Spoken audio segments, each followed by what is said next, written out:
ಹೇಳಿದನಲ್ಲ, ತಾ ಹೇಳಿದನಲ್ಲವೇ,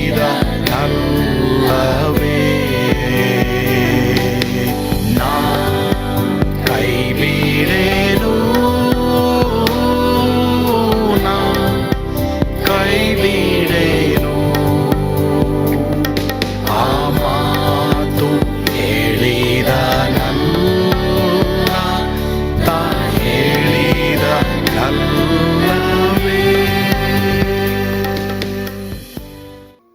ಯೇಸು ಕೈ ಬಿಡನು ದೈನಂದಿನ ಸತ್ಯವೇದ ಅಧ್ಯಯನಕ್ಕೆ ನಿಮ್ಮೆಲ್ಲರನ್ನು ಆಹ್ವಾನಿಸುತ್ತೇನೆ.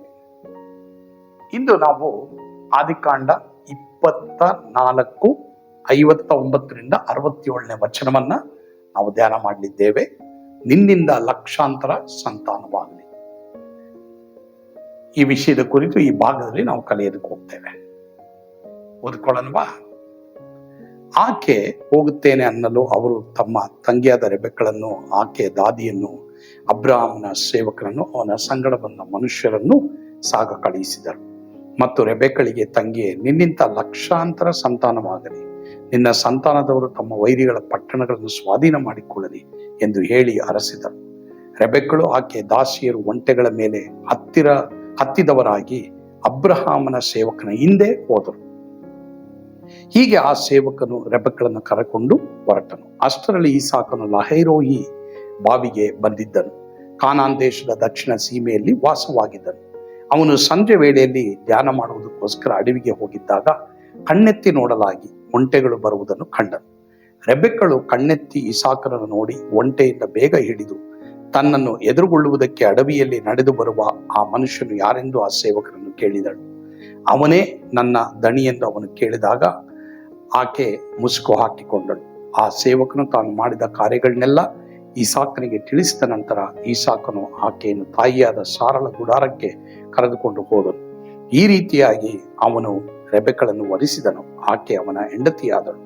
ಅವನು ಆಕೆಯನ್ನು ಪ್ರೀತಿಸಿ ತನ್ನ ತಾಯಿ ಸತ್ತ ದುಃಖವನ್ನು ಶಮನ ಮಾಡಿಕೊಂಡನು. ಪ್ರಿಯರೇ, ಇಲ್ಲಿ ನಾವು ಈಸಾಕ ಮತ್ತು ರೆಬೆಕ್ಕಳು ಇವರ ವಿವಾಹದ ಕುರಿತು ನಾವು ನೋಡ್ತೇವೆ. ಇವರು ಯಾವ ರೀತಿ ಸೇವಕನಾದ ಎಲಿಯೇಜರನು, ಅಂದ್ರೆ ಅಬ್ರಹಾಮನ ಸೇವಕನಾದ ಎಲಿಯೇಜರನ ಮಾತನ್ನು ಒಪ್ಪಿ ರೆಬೆಕ್ಕಳ ತಾಯಿ ಮತ್ತು ತಂದೆ ಇವರು ಯಾವ ರೀತಿ ಆಕೆಯನ್ನು ಕಳಿಸ್ಕೊಡ್ತಾರೆ. ಈಕೆನೂ ಸಹ ಯಾವ ರೀತಿ ಅಷ್ಟು ದಿನ ಪ್ರಯಾಣ ಮಾಡಿ ಒಂಟೆ ಮೇಲೆ ಆಕೆ ಬರ್ತಾಳೆ ಎಂಬುದಾಗಿ ನಾವು ನೋಡೋರಾಗಿರ್ತೇವೆ. ಈ ಭಾಗದಲ್ಲಿ ನಾವು ಕಲಿಯುವಂತ ಅನೇಕ ಪಾಠಗಳು ಉಂಟು, ಅನೇಕ ಆತ್ಮಿಕವಾದ ಪಾಠಗಳು ಉಂಟು. ಒಂದನೇದಾಗಿ, ಎಲಿಯೇಜರನ ಮಾತನ್ನ ಕೇಳಿ, ಆ ಸೇವಕನ ಮಾತನ್ನು ಕೇಳಿ ಈ ಕುಟುಂಬದವರು ರೆಬೆಕ್ಕಳನ್ನ ಕಳಿಸ್ತಾರೆ. ಅಂದ್ರೆ ಇದು ನಮಗೆ ಆತ್ಮಿಕವಾಗಿ ಕಲಿಸುವಂತ ಪಾಠ ಏನಂದ್ರೆ, ಪವಿತ್ರಾತ್ಮ ನಮ್ಮನ್ನ ಸತ್ಯದ ಕಡೆಗೆ ನಡೆಸೋರಾಗಿದ್ದಾರೆ. ಪವಿತ್ರಾತ್ಮನು ಎಲ್ಲಿ ನಡೆಸ್ತಾರೋ ನಾವು ಅಲ್ಲಿ ಪ್ರಯಾಣ ಮಾಡುವವರಾಗಿರ್ಬೇಕು. ಮತ್ತೆ ಎರಡನೇದಾಗಿ ನಾವು ನೋಡ್ತೇವೆ, ಇಲ್ಲಿ ಆ ಮನೆಯವರು ಈಕೆಯನ್ನು ಆಶೀರ್ವಾದ ಮಾಡ್ತಾರೆ. ನಿನಗೆ ಲಕ್ಷಾಂತರ ಸಂತಾನವಾಗಲಿ ಎಂಬುದಾಗಿ ಆಕೆಯನ್ನು ಆಶೀರ್ವಾದ ಮಾಡ್ತಾರೆ. ಅದೇ ರೀತಿ ಪ್ರಿಯರೇ, ಇವತ್ತು ನಮಗೂ ಸಹ ದೇವರ ಆಶೀರ್ವಾದವಾಗಿರ್ಬೇಕು. ಆಗಿನ ಕಾಲದಲ್ಲಿ ಅದು ದೈಹಿಕವಾಗಿ ಅವರಿಗೆ ಲೋಕದಲ್ಲಿ ಸಂತಾನ, ಆ ಜನಸಂಖ್ಯೆ ಹೆಚ್ಚಾಗಬೇಕಾಯಿತು. ದೇವರು ಆ ಜನರು, ಆ ಮನುಷ್ಯರು ಈ ಲೋಕದಲ್ಲಿ ಇರಬೇಕೆಂಬುದಾಗಿ ದೇವರ ಆಶೀರ್ವಾದ ಮಾಡಿದ್ರಿಂದ ಆ ಒಂದು ಆಜ್ಞೆ ಅಲ್ಲಿ ನೆರವೇರುತ್ತದೆ. ಅದು ಕೈಗೊಂಡು ನಡೆಯುವ ಹಾಗೆ ಅವರು ಸಹ ಆಶೀರ್ವಾದ ಮಾಡ್ತಾರೆ. ಆದರೆ ಇಲ್ಲಿ ಆತ್ಮಿಕವಾದ ಇನ್ನೊಂದು ಅರ್ಥ ಏನೆಂಬುದಾಗಿ ನಾವು ನೋಡುವಾಗ, ನಾವು ಸಹ ಹೆಚ್ಚು ಹೆಚ್ಚು ಆತ್ಮಗಳನ್ನ, ಪ್ರತಿಯೊಂದು ವಿಶ್ವಾಸಿಗಳು ಲಕ್ಷಾಂತರ ಆತ್ಮಗಳನ್ನು ಗಳಿಸುವಂತ ಒಂದು ಅಭಿಷೇಕವನ್ನ ನಾವು ಪಡೆಯುವರಾಗಿರ್ಬೇಕು. ಮತ್ತೆ ಈಗ ಇನ್ನೊಂದು ಮೂರನೇದಾಗಿ, ಇವರು ಸೇವಕನ ಹಿಂದೆ ಹೋಗ್ತಾರೆ. ಅದರರ್ಥ ಏನಂದ್ರೆ, ನಾವು ಸಹ ಯೇಸುವಿನ ಹಿಂದೆ ಹೋಗೋರಾಗಿರ್ಬೇಕು. ಯೇಸುವಿನ ಹೆಜ್ಜೆ ಜಾಡನ್ನ ನಾವು ಹಿಂಬಾಲಿಸೋರಾಗಿರ್ಬೇಕು. ಮಾತ್ರವಲ್ಲದೆ, ಈಗ ಲಹೈರೋಯಿ ಬಾವಿ ಹತ್ರ ಈಸಾಕನು ಬಂದ್ಬಿಡ್ತಾನೆ ಎಂಬುದಾಗಿ ನಾವು ನೋಡ್ತೇವೆ. ಅದು ಏನು ಎಂಬುದಾಗಿ ನಾವು ನೋಡುವಾಗ, ನಾವು ಯಾವಾಗಲೂ ರಕ್ಷಣೆಯ ಒಂದು ಬಾವಿ, ಆ ರಕ್ಷಣೆಯ ಆನಂದದ ಬಾವಿ ಹತ್ರ ಯಾವಾಗಲೂ ನಾವು ಇರುವವರಾಗಿರ್ಬೇಕು ಪ್ರಿಯರೇ. ಆ ರಕ್ಷಣೆ, ದೇವರು ವಿಶೇಷ ರಕ್ಷಣೆ ನಮ್ಗೆ ಕೊಟ್ಟಿದ್ದಾರೆ. ಆ ಆನಂದ ಯಾವಾಗಲೂ ನಮ್ಗೆ ಇರುವಂತದ್ದಾಗಿರ್ಬೇಕು.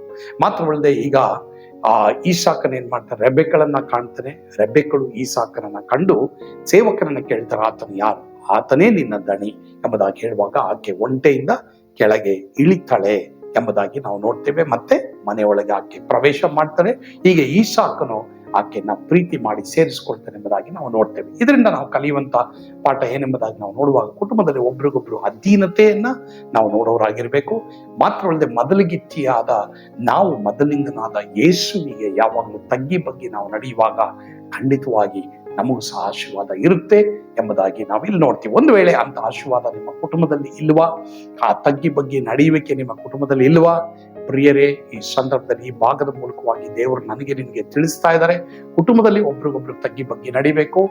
ಮಾತ್ರವಲ್ಲದೆ ಆತ್ಮಿಕವಾಗಿ ನಾವೆಲ್ಲರೂ ದೇವ ವಾಕ್ಯಕ್ಕೆ ವಿಧೇಯರಾಗಿ ತಗ್ಗಿ ಬಗ್ಗೆ ನಡೆಯುವಾಗ ಖಂಡಿತವಾಗಿ ಯೇಸು ನಮ್ಮನ್ನು ಎಲ್ಲಾ ರೀತಿಯಲ್ಲಿ ಅದ್ಭುತವಾಗಿ ನಡೆಸ್ತಾರೆ ಎಂಬುದಾಗಿ ನಾವು ನೋಡ್ತೀವಿ. ಆ ರೀತಿಯೇ ನಿಮ್ಮ ಕುಟುಂಬಗಳು ನಡೆಯಲಿ. ಆಮೇಲೆ ಒಂದು ವೇಳೆ ನಿಮಗೆ ಇನ್ನೊಂದು ಅವಕಾಶ ನಾನು ಕೊಡ್ತೇನೆ. ಯೇಸುವನ್ನ ನೀವು ನಂಬದೆ ಹೋದ್ರೆ, ನಿಮ್ಮ ಹೃದಯವನ್ನ ನೀವು ಯೇಸುಸ್ವಾಮಿ ಕೊಡದೆ ಹೋದ್ರೆ, ಅಥವಾ ಯೇಸುಸ್ವಾಮಿ ನಂಬಿ ಒಂದು ವೇಳೆ ಬೇರೆ ಮಾರ್ಗದಲ್ಲಿ ನೀವು ಹೋಗಿರೋದಾದ್ರೆ, ಯೇಸುವಿನ ಬಳಿಗೆ ಬನ್ರಿ, ಪಶ್ಚಾತ್ತಾಪ ಪಟ್ಟು ಬನ್ರಿ. ಆತ ನಿಮ್ಮನ್ನು ಸೇರಿಸ್ಕೊಳ್ತಾರೆ. ಮನುಷ್ಯನು ಮಾಡುವ ಎಂಥ ಪಾಪಗಳಿಗೂ ಕ್ಷಮಾಪಣೆ ಉಂಟು ಎಂಬುದಾಗಿ ದೇವರ ವಾಕ್ಯದಲ್ಲಿ ಬರೆದಿದೆ. ಹೀಗಾಗಿ ಯೇಸುವೆ, ನಾನು ಪಾಪಿ, ನಾನು ತಪ್ಪಿಟ್ಟೆ, ನೀನು ರಕ್ತದ ಮೂಲಕ ನನ್ನ ತೊಳೆ ಶುದ್ಧ ಮಾಡು ಅಂತ ಕೇಳಿದ್ರೆ ಅವರು ನಿಮ್ಮನ್ನು ಶುದ್ಧ ಮಾಡ್ತಾರೆ, ನಿಮ್ಮನ್ನು ಕ್ಷಮಿಸ್ತಾರೆ. ಪುನಃ ತನ್ನ ಮಗನಾಗಿ ಮಗಳಾಗಿ ನಿಮ್ಮನ್ನು ಸ್ವೀಕಾರ ಮಾಡ್ತಾರೆ. ಆ ಆನಂದವನ್ನು ನೀವು ಅನುಭವಿಸ್ರಿ. ಆಮೇಲೆ ಪ್ರಾರ್ಥಿಸೋಣವಾ. ನಮ್ಮನ್ನು ಬಹಳವಾಗಿ ಪ್ರೀತಿ ಮಾಡುವಂತ ನಮ್ಮ ಸ್ವರ್ಗೀಯ ತಂದೆಯಾದ ದೇವರೇ, ಹೌದಪ್ಪ, ಈಸಾಕನ ರೆಬೆಕ್ಕಳ ಒಂದು ಕುಟುಂಬದಲ್ಲಿ ಇದ್ದಂತ ಅದೇ ಆನಂದ, ಸಂತೋಷ ನಮ್ಮೆಲ್ಲರಿಗೂ ದಯಪಾಲಿಸು.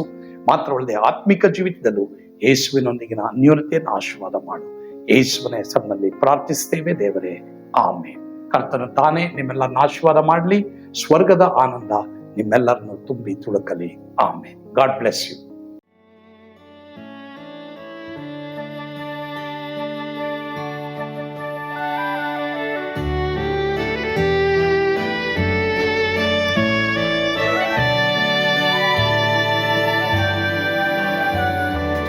ಓ ಎಂತ ಅದ್ಭುತವಾದ ದಿನ, ನಾನೆಂದಿಗೂ ಮರೆಯೇನು.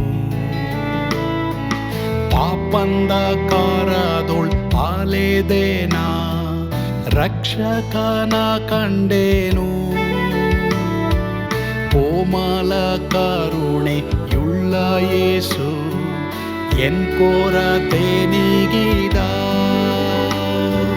ಕತ್ತಲೆ ಹೋಯಿತು, ಜ್ಯೋತಿಯು ಮೂಡಿತು, ನಾನೀಗ ಧನ್ಯನಾದೆ. ಸ್ವರ್ಗದ ನಂದ ಎನ್ನಾತ್ಮ ತುಂಬಿತು,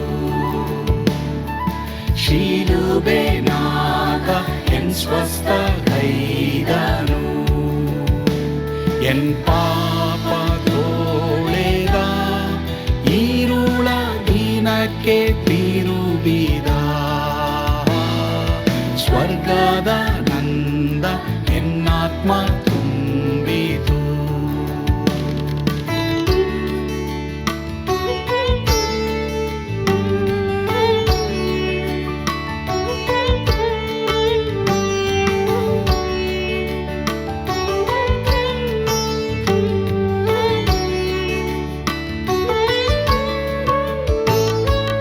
ಆತ್ಮನ ನೂತನ ಜನ್ಮದಿಂದ ದೇವಪುತ್ರನಾದೇನು.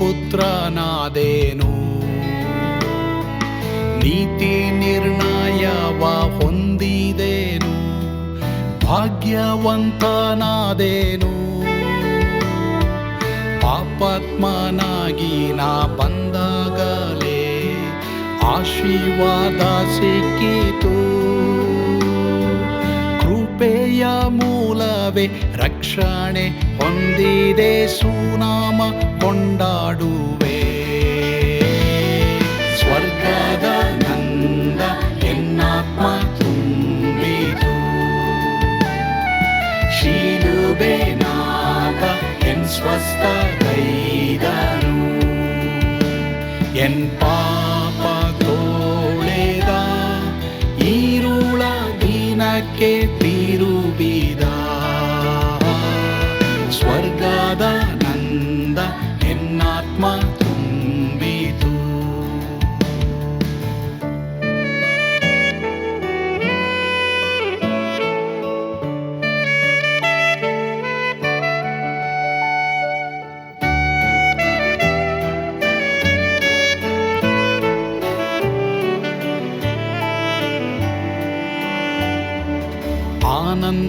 ನಿರೀಕ್ಷೆ ಏನಾಗಿದೆ ಕಾಲವು ತೀರಲಾಗಿ ಸ್ವರ್ಗದ ಭವ್ಯ ಬಿಡಾರದಲ್ಲಿ ನಿತ್ಯವಾಗಿ ಇರುವೆ ಶಿಲುಬೆ ನನಗೆ ಆಶ್ರಯವೇ ನಂಬಿಕೆಗಾಧಾರವೇ ನಿತ್ಯ ಐಶ್ವರ್ಯವ ದಿವ್ಯಾಶೀರ್ವಾದವ ಕರ್ತ ಇವನೇ ನಗೆ ಸ್ವರ್ಗದ ನಂದ ಎನ್ನಾತ್ಮ ತುಂಬಿತು ಶಿಲುಬೆ ನಾಗ ಎನ್ ಸ್ವಸ್ಥ ಗೈದನು ಎನ್ ಪಾಪ ತೋಳೆದ ಈರುಳ ದಿನಕ್ಕೆ ತಿರುಬಿದ